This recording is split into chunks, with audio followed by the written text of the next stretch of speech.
এবার শাকিব খানের জায়গা দখল করতে আসছে মান্নার ছেলে সিয়াম। তিনি হতে চান ঢালিউডের ১ নাম্বার নায়ক, ঢালিউডের একমাত্র সুপারস্টার শাকিব খান। কেউ প্রতিদ্বন্দ্বিতা করবে তো দূরের কথা, তার সামনে দাঁড়ানোর সাহস নেই ঢালিউডের অন্য কোনো নায়কদের।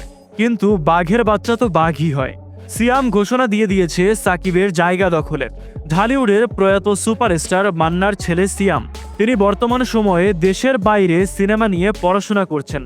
তবে তার পড়াশোনা প্রায় শেষের দিকে এবং এরপরেই তিনি সিনেমায় নামবেন বলে জানিয়েছেন। কিন্তু তিনি ক্যামেরার সামনে নন, ক্যামেরার পিছনে কাজ করতে চেয়েছেন। অ্যাজ এ ডিরেক্টর কাজ করার ইচ্ছা তার।